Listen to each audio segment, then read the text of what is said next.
Okay students, so next chapter we are going to start is the alternating currents. So before starting the alternating currents, let us just see what does an alternating current means.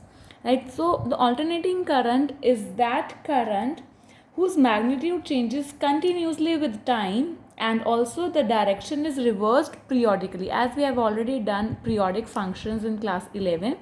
So what are the periodic functions? That they generally complete the cycle after every one period, right? So they are having one time period, say t, right? So after every t seconds, so the cycle is repeated. So the same condition goes for the alternating current. Its magnitude changes continuously. See, at every instant of time the magnitude is changing, and also the direction is reversed periodically. After every some period, fixed period, the direction is changing, and it is represented by the harmonic functions like I is equals to I naught sin omega t, and it can also be expressed as I naught cos omega t, where I is the instantaneous value of the current, that is the magnitude of current at any instant of time t.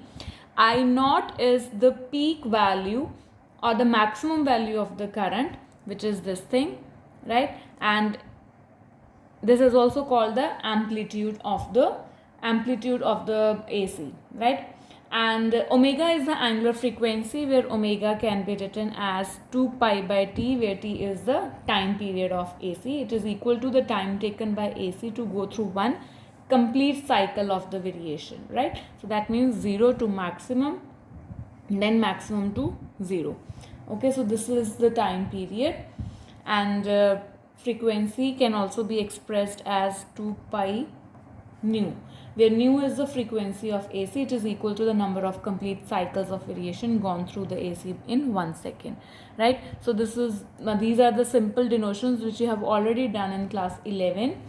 And on the same grounds, alternating EMF can also be represented. Alternating EMF, E is equals to E naught sin omega t, or we can write E is equals to E naught cos omega t, right? Either the cosine function of time or the sine function of time. Okay, so these are the alternating currents and alternating EMFs. This is how we can define them. And also we are having the transient currents, right? So transient currents are the currents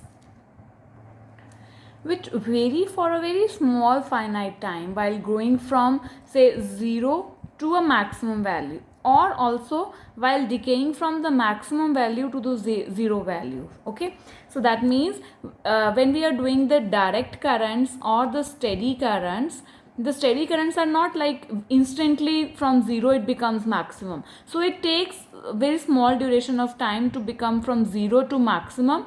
And also when we switch off the direct current, it also does not suddenly comes to 0. It takes some time. So during this duration, when there are the variation for a very small finite time, that amount of current is known as the transient current. So there the transition is occurring from 0 to maximum or maximum to 0, and the maximum value is the steady current or the direct current. Okay.